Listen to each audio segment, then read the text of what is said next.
You have to wait a little bit. There it is. All right. That was Linda, the tech guru. All right, here we go. It's not that very long. You know what I'll do? I'll just do time period 2 and 3. You don't have to stay. I'll do a second recording. All right, time period 2, 1607 to 1763. There are 2 documents for a total of 6 questions that cover this time period, right? So I'm going to give you little clues, all right? So I will give you a clue. You have to know, there's a question about, like, one of the colonial regions, okay? Or it relates to, like, some of the colonies. So, what are the colonies, right? You got your Chesapeake and your Carolina colonies that, right? It was a warmer environment and a warmer climate, so they relied on tobacco, and obviously, right? Eventually, slaves. They start out with indentured servants. Those are poor English workers who come here and they're replaced by slaves.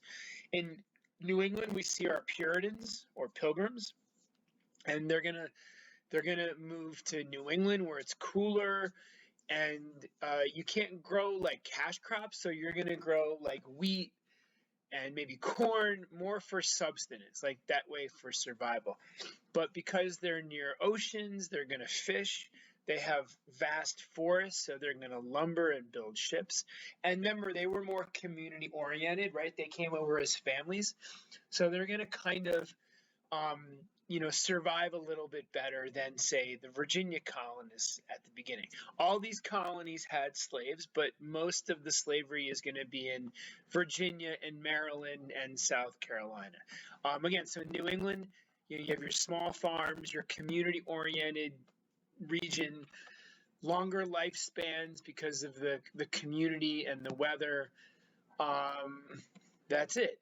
Middle colonies, New York, New Jersey, the Quakers, a little bit of everything, farming, some industry. You're going to see the Quakers that move here for toleration purposes. The people in Pennsylvania are going to be more tolerant, it's going to be more diverse because Pennsylvania was open to all different types of Europeans. And then if you go into like South Carolina, you're going to see heavy slavery. We don't have cotton until, like, let's say the late 1700s, so you're going to still see like rice and tobacco because of the environment. The largest number of slaves are going to be concentrated in like South Carolina, right? They're going to have the most challenging job in terms of, like, the slave. Remember, slaves are always going to develop. They're going to try to resist simply by maintaining their African roots and their culture, right? They're going to try to maintain some type of autonomy, despite being enslaved, right? So here's the key concept, right? Enslaved Africans who were the majority of the population, and they developed their own forms of culture and religious autonomy. Remember what that word autonomy means, like independence, right? They didn't do it in the open, but they still, when they went home and they were in their homes, they told stories, they sang, they danced, they maintained their religious ties to Islam or their spirituality in Africa, right? All right, so let's talk about Jamestown, right? Again, young single men who they might have had wealth, but they couldn't obtain land in England because of primogeniture laws. So they're looking to really, again, have their own land-based wealth, right? We're going to see the first corporations invest in this colony, right? They're going to sponsor migration, the Virginia Company. Again, they're going to struggle at first. They're going to enter into peaceful relations with Pocahontas and the Powhatans. John Smith is going to kind of maintain, it's kind of the only time probably in the colonies. I shouldn't say that. Probably the only time in Virginia where the colonists and natives are going to kind of get along for a little while. Tobacco is going to be what saves the colony. landowners are going to be encouraged to bring in indentured servants. So every indentured servant you brought, the English government might give you a little bit more land, right? It was designed to get more people over here, right? England was overpopulated, and the crown wanted to kind of move more people into the Americas. Here's a little picture of Jamestown and their kind of their fort. Okay. Then you have New England, right? The Pilgrims come first, 1620, then the Puritans follow. They're going to be, again, very religious, right? They're looking to find like kind of peace, religious freedom in a sense, right? Their views are a little more radical than, say, like Anglican Protestants, more community oriented, right? Higher life expectancy, farming for survival, not profit, right? Again, cooler climate made life a little bit easier. Harbors, the Atlantic Ocean allowed them to fish and whale. Forests led to lumbering, and they built the slave ships. I always remember that one. Rocky soil, so they really kind of couldn't farm, obviously, a lot. They did raise livestock. I always think about, like, if you go to Vermont, there are all these cow farms and stuff. If you want to get good ice cream, go to the Ben & Jerry's factory in Waterbury, Vermont. You get to see how they make their ice cream. It's pretty cool. Anyway, so that's how New England's going to operate. New England is Massachusetts, Rhode Island, Connecticut, Maine, and that's about it. Vermont, right? So that's the region we're talking about. Always remember, I put these pictures in as little reminders, right? So if you're visual like me, like, oh, here's a picture of some ships. Here's a picture of a ice cream farm, right? Ice cream, cows, dairy. All right. Rhode Island. I don't have a question about, oh, do I? Ooh, I might have something related to Roger Williams, but I don't know. Anyway, Rhode Island is founded by Roger Williams. Remember, he's forced out of Massachusetts because, he questioned the ministry, right? He was concerned that the leaders of the Puritans were mistreating natives. He thought that their doctrines were a little bit too strict. So he's going to create his own tolerant, diverse colony, Rhode Island. He was concerned that government was too involved in religion, and that was called secularism. And he wanted to make sure that politicians govern, ministers ministered, right? He wanted to keep the two things separate. Again, he was concerned that the political leadership in Massachusetts was getting too involved in religious decision making. Remember, he's going to also, remember Anne Hutchinson, she's also excommunicated because she's going to challenge the leadership of the ministry, and she's going to be allowed to move to Rhode Island, right? He was very open to like people that dissented or opposed. She's later going to move to New York, where she's killed by Native Americans. Let me see who I'm going to let in. Hold on. Admit Jessica. Whatever. What's happening? Did she get in? She did. All right. That's going to be recorded. Okay.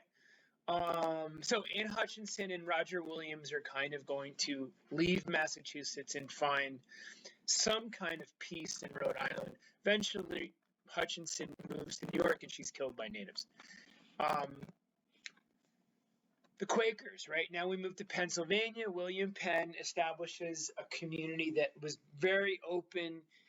They had much better treatment of Native Americans. Remember, the French always had good relations with natives, right? The English did not, with the exception of Roger Williams and William Penn. But when William Penn dies, that's going to end. Anyway, much more tolerant than the Puritans.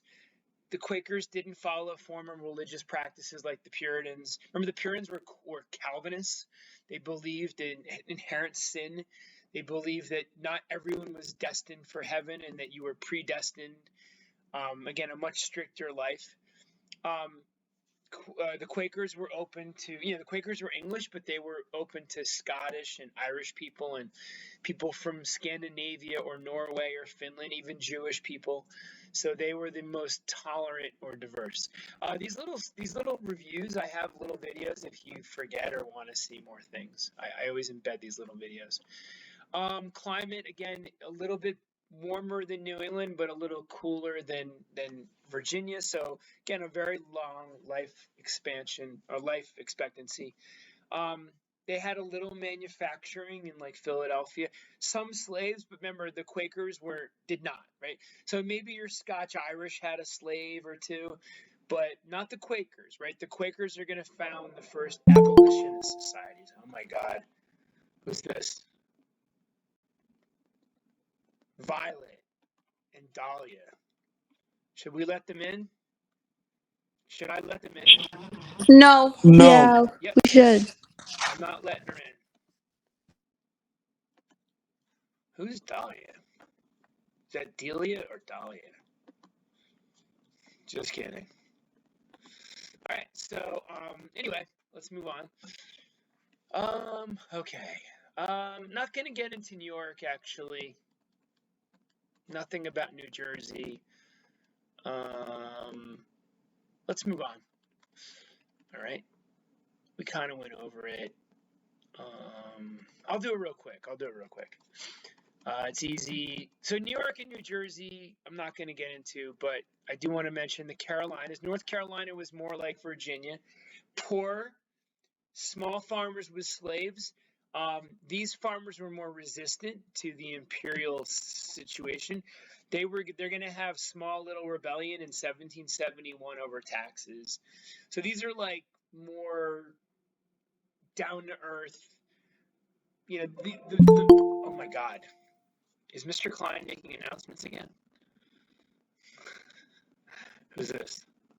Ooh, did I not let her in? Oops. I feel bad.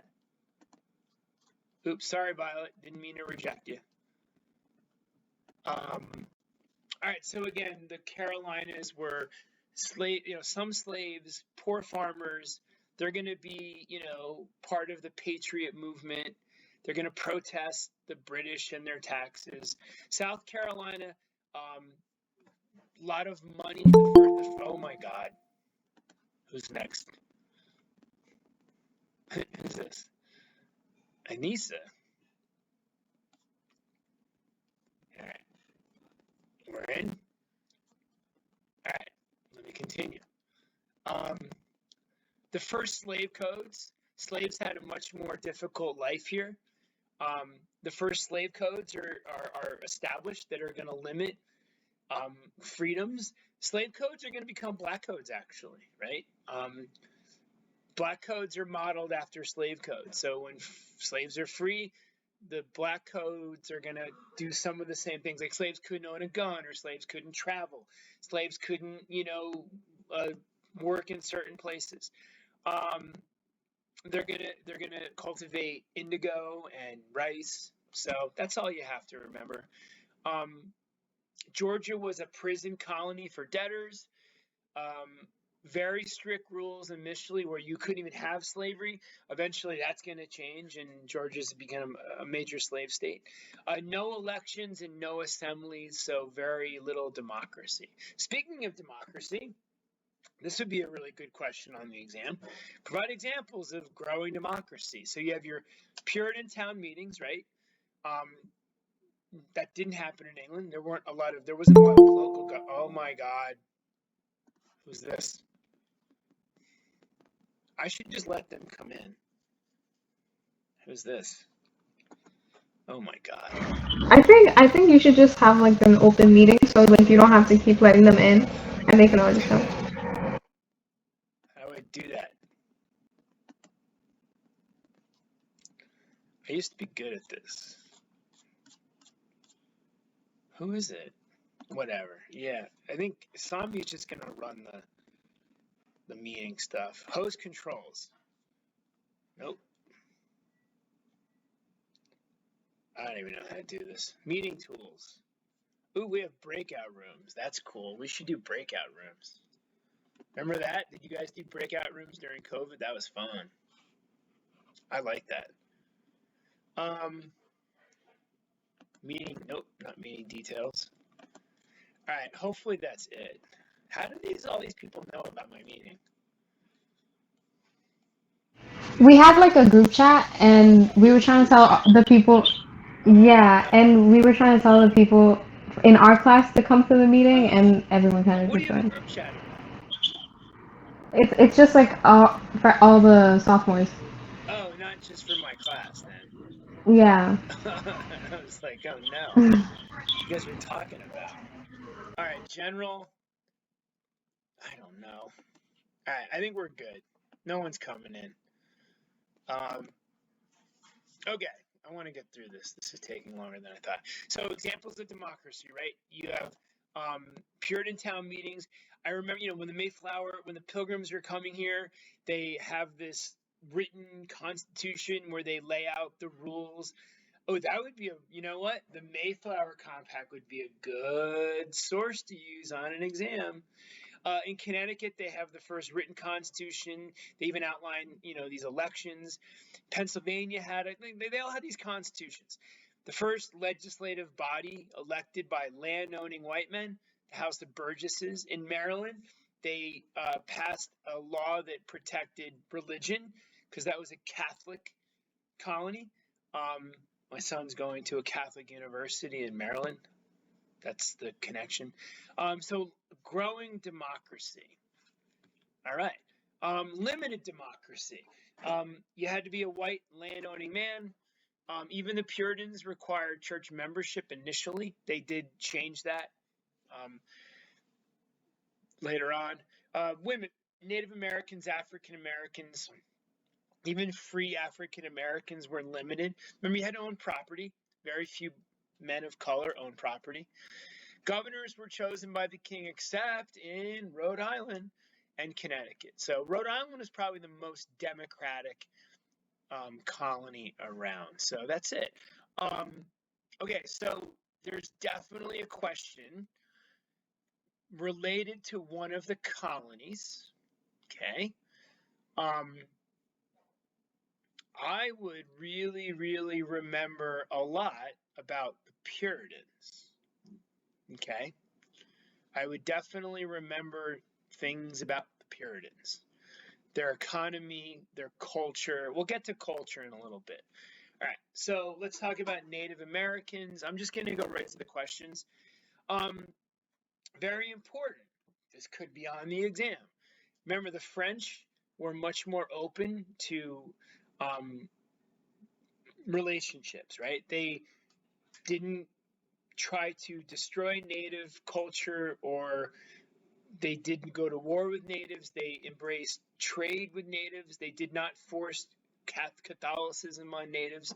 They were the most, of the three major European countries, they were the most tolerant, right?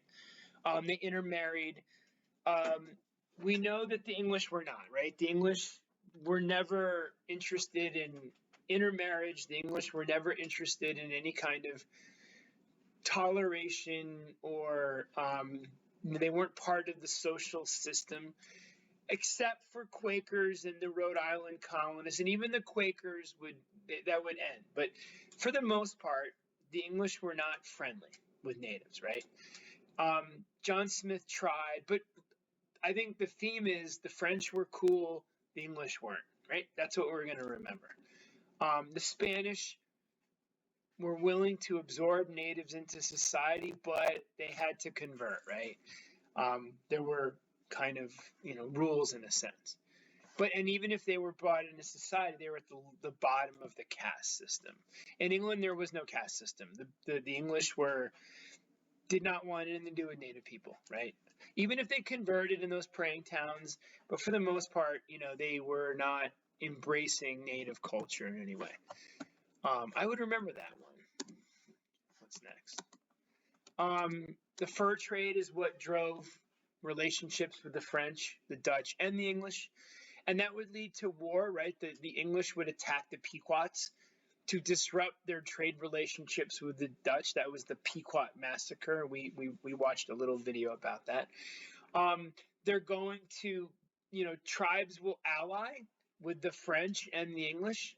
The Huron would ally with the French. The Iroquois would ally with the English. And then we know the English would kind of turn on them. But alliances were common, right? The English may not have liked the Iroquois, but they realized that they needed the Iroquois as well. So, it's kind of like keep your friends close, keep your enemies closer kind of thing with the English.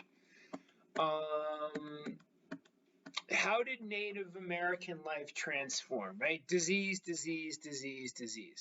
So between alcohol and war and disease, natives in South America, Central America, and North America began to obviously, their way of life fell apart.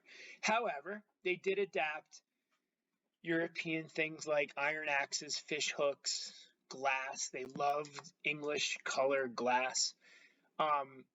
Clothing, right? Remember, the Cherokees started to adopt to English life and then eventually American life before they were kicked out of Georgia. It's interesting, like European innovations made farming and hunting easier and cooking easier, but it also undermined native skill. They didn't need to hunt traditionally. They kind of got lazy in a sense. So these new technologies might have made some things easier, but it undermined their traditions and their culture. Okay. Eventually, as more Europeans came here, we saw more conflict. Some natives resisted, some natives just continued to move further west, right? And you've started to see wars between natives over hunting and fishing areas as tribes started to move into the regions of other tribes. There's the environmental destruction of European livestock, pig, cow eating habitat, destroying Native American farms and things like that. Okay. Some tribes like the Cherokees tried to adopt English customs, but it didn't matter. They were still forced out. All right. Alliances. The Iroquois allied with England. The Huron and Ottawa allied. So just remember alliances, right? Natives took sides. That's all. That's all you have to remember. You should know some conflicts. In Virginia, there were wars between Pocahontas's brother, Opechancanough, goes after Jamestown after Smith has to leave. Didn't go very well. The Powhatans ended up moving further west and would become extinct. Nathaniel Bacon went after natives because of land.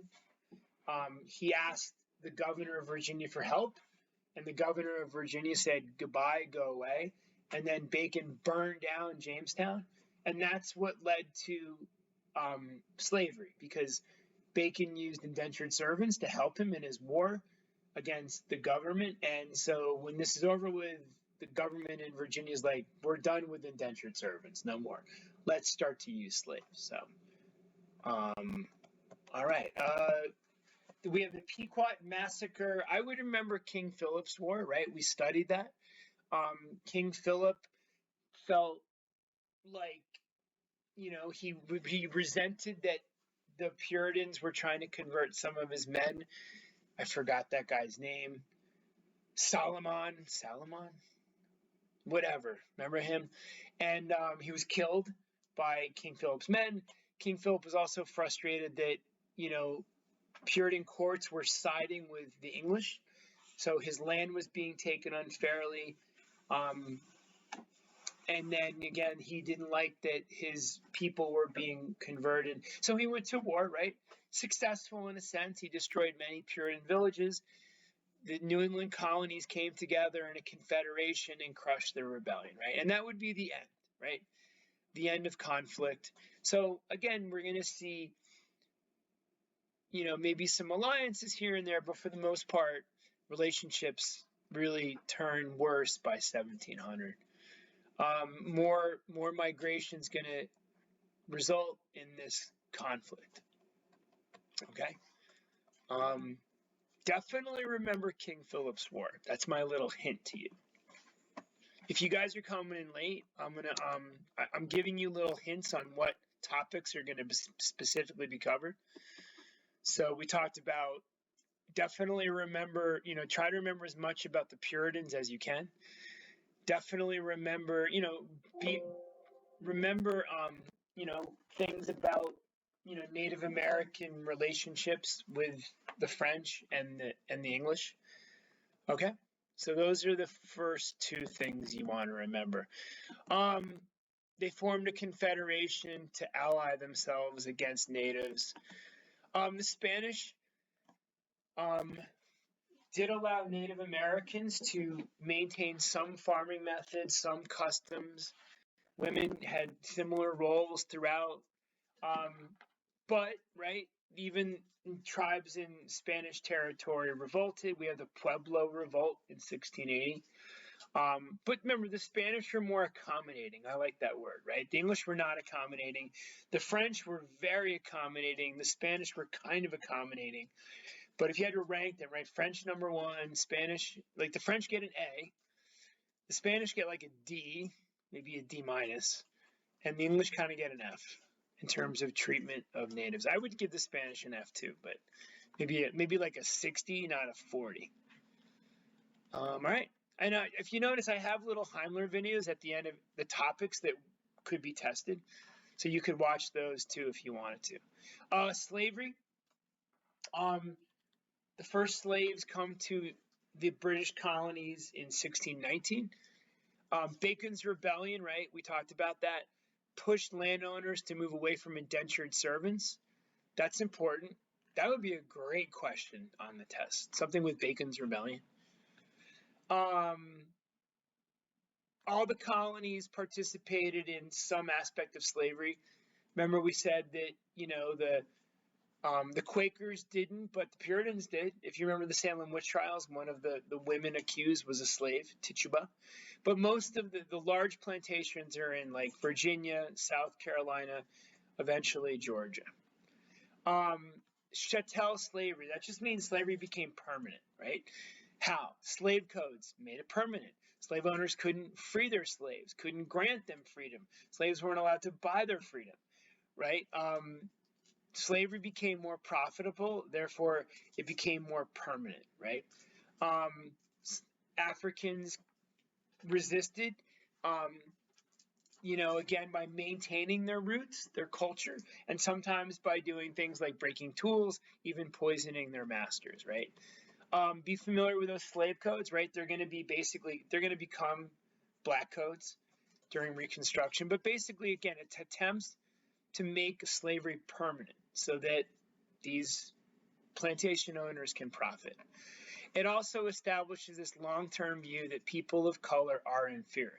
This is where racism and discrimination, this is when it's born, right? White people, they just see people of color as inferior at this point in time, right? This is where racism and discrimination in America becomes baked in a sense. Remember mercantilism, right? Basically, slavery was profitable, and England knew that, and England was okay with it because they needed that cheap rice, eventually that cheap cotton. England needed that tobacco, and slavery made it cheap, right? Part of that triangular trade process. And the slave trade was very profitable, right? Again, remember how slaves resisted. They even poisoned masters, sadly killed their children, worked slowly, sang, used Christianity to instill hope and inspire hope that someday they'll find peace. Jumping the broom, right? I got to give Philo credit. He's like, one change, you can add this if you want to your essay Thursday if you need more time. One change is former slaves could now marry. They didn't have to jump the broom anymore. That was good. He got that one. And he actually said they'd no longer have to jump the broom. I didn't help him with that. He did that on his own, right? Good job. There were rebellions in New York City. There was a slave revolt in South Carolina. There was another slave revolt. What's the symbol? What's the both were failures. Slaves didn't have any successful revolts. Nat Turner's rebellion wasn't successful. So slave rebellions only made things worse, right? Slave codes became stricter, punishments became harsher, but there were attempts to resist. All right. Colonial society, right? Again, let's talk about culture, right? Puritans were Calvinists. We know that the First Great Awakening is they're going to reject the idea of predestination.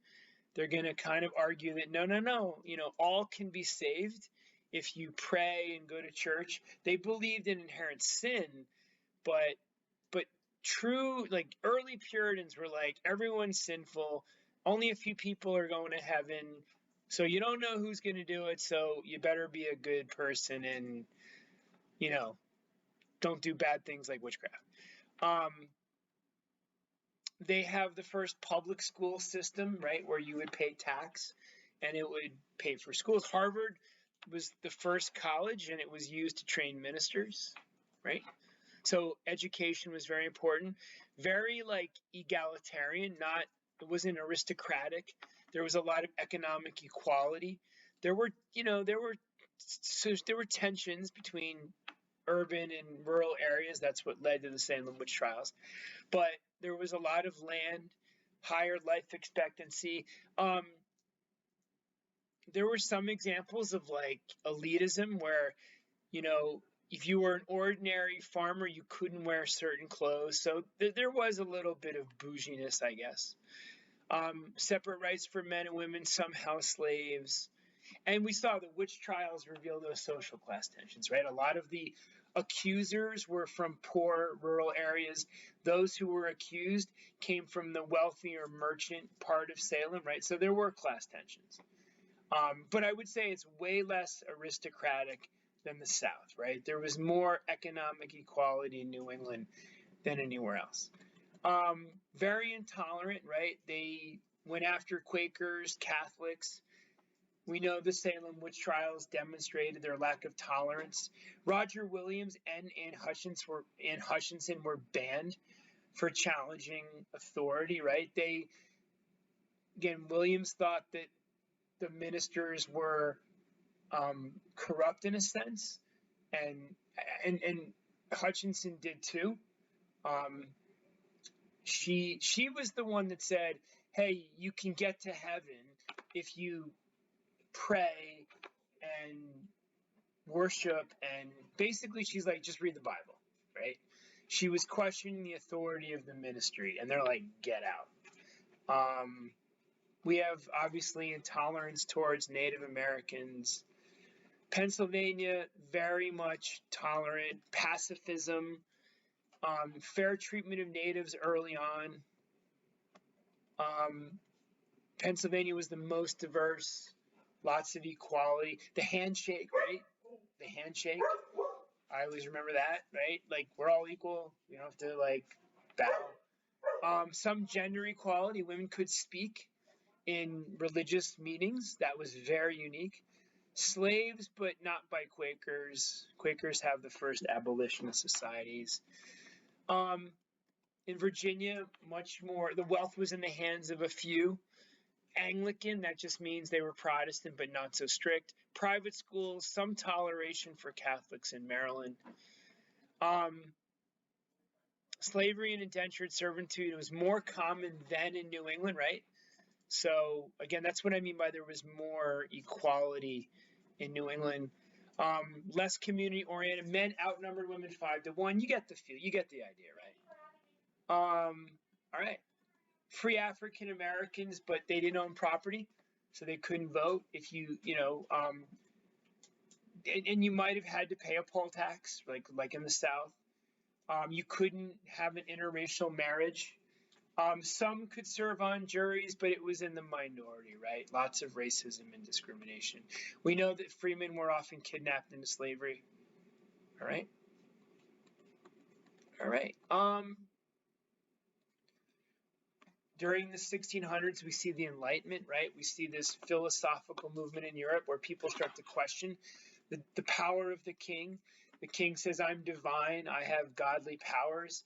And men like John Locke questioned that and said, no, right? We all have natural rights, God-given rights, the right to life, the right to liberty, and the right to property. That's going to inspire Jefferson and Thomas Paine. A French philosopher, Montesquieu, brought up the idea of separating powers of government, checks and balances, which we're going to embrace and put into our government. Deism was something where Ben Franklin and a few others, they questioned God's role in our daily life. They weren't atheists. They just didn't think, like Puritans believed God was responsible for everything and everything that happened, good or bad. And deists were more rational, right? Scientific, rational. And so this is challenging the Puritan way too, right? Then the Great Awakening, right? A few years later, in the early 1700s, people have moved away from strict religious beliefs. People were very focused on making money. The growth of the Enlightenment is people are starting to question religion a little bit. Then you have these ministers from England that come here with kind of some new views on things. They're very Protestant, but they were questioning old Puritan ways. They were arguing that, yes, we might all be born sinful, but we can all achieve salvation through good works, right? Convert others, right? Pray, believe. And again, trust the Bible, read the Bible. Ministers were not there to tell you what to do. Ministers were there to help educate you. So they started to question, like Hutchinson, they started to question the power of the minister, right? And so that was a huge issue. And so that's going to start to get people to think about questioning all things, including the power of a king. Sermons were livelier, more emotional and so that was attractive. The idea of all are equal under God's eyes. And again, this is very similar to the Second Great Awakening. Pretty much the same thing, only in the Second Great Awakening, people are like, no, we're actually not born with sin, right? But other than that, they were very similar movements, okay? Just repent and pray like the Second Great Awakening. And this is the guy he was the handsome guy with cross eyes.